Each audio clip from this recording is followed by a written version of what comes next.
Salut Eric, salut Vincent, salut Fabrice, voilà. Donc je vais vous demander donc d'installer sur vos tablettes l'application Make It for Teacher. Voilà, c'est une application qui permet de créer des petites séquences et des petits jeux pour les apprentissages. C'est super fun et c'est entièrement interactif. Voilà, donc je lance l'application pour vous faire une petite démonstration. Voilà, ici on commence par un premier exercice où à chaque fois j'indique dans le cadre ici une consigne. Donc je demande de reformer la phrase correctement. C'est-à-dire que ici nous avons plusieurs mots et l'étudiant doit reformuler la phrase. Donc ici les équipements de protection individuelle sont obligatoires à l'atelier mécanique. Je vérifie, c'est correct. Je continue, je passe à l'exercice suivant. Ici, on part sur une base aussi avec une consigne où je demande à l'élève de retrouver les bonnes paires d'images. Donc, il commence et je clique sur l'image. Ici, j'ai une salopette et il faut que je trouve la deuxième salopette. Ici, j'ai une paire de bottines. Là, j'ai une paire de lunettes. Là, j'ai une paire de gants. Et ici, l'autre paire de gants, j'ai une première paire et ainsi de suite. Je passe à l'exercice suivant. Placez chaque pictogramme au bon endroit. Clique ici pour commencer. Donc ici, on a une série de pictogrammes qu'il faut replacer dans les containers. Obligation, danger, secours, interdiction. Ici, par facilité, j'ai mis en rapport aux couleurs. Après, on peut supprimer les couleurs. Donc je glisse les pictogrammes. Les rouges dans les rouges. Voilà.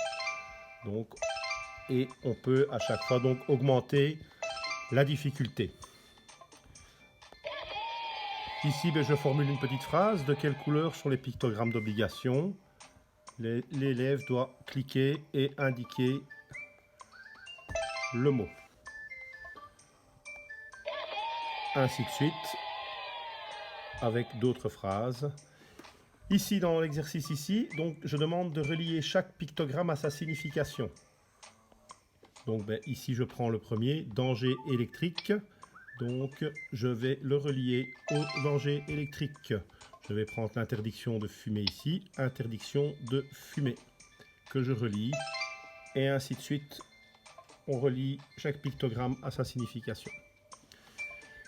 Ici, eh bien, je vais partir sur une séquence qui va nous servir dans les modes opératoires. Donc, toujours la consigne.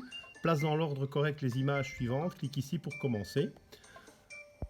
Donc, ici, j'ai une série d'images qui explique le déroulement donc, de l'arrivée à l'école. Donc, premièrement, l'élève doit se ranger dans la cour, se mettre en rang dans le couloir, attendre debout avant de s'asseoir, préparer son journal de classe et son plumier. Ici, même principe avec l'outillage. Différentes images, des mots à replacer en dessous des outils. Je prends par exemple ici la pincetto et ainsi de suite. Replacer les mots en dessous de chaque outil. Ici la même chose donc avec une série de douilles Racagnac. Ici, je demande également à l'élève de reformuler correctement la phrase, même exercice que le tout premier. Donc, je dois respecter le règlement d'atelier et les consignes de sécurité. Ok, voilà, l'exercice ici est terminé. Ici, je demande voilà, une série d'objets autorisés et non autorisés à placer dans le bon conteneur. Donc, ce qui est autorisé en vert, ce qui est non autorisé en rouge. Le sandwich non autorisé, les écouteurs non autorisés, une chaîne pendante non autorisée, le téléphone non autorisé, les baskets non autorisés et le reste en vert. Voilà. Ici, je repars avec un nouveau jeu. Relie l'outil au bon élément. Voilà, donc ici, nous avons une douille 6 pans, un tournevis en croix, une pince à fin bec, une douille torx mâle, femelle, une douille 12 pans, une pince coupante et une clé dynamométrique. À chaque fois, vis, écrou ou élément et relier l'outil au bon élément. Ici, nouvelle phrase donc, que l'élève doit reformuler, si ce n'est qu'ici, j'ai ajouté 2 mots qui sont faux. D'accord? Donc voilà. Donc ici, je demande que l'élève reformule la phrase en disant que les bottines et la salopette sont obligatoires, sont des EPI obligatoires, mais j'ai glissé 2 mots pièges, robe et écouteur. Donc, ces 2 mots qui ne doivent pas replacer dans la phrase. Voilà, donc on en rediscutera demain. Salut!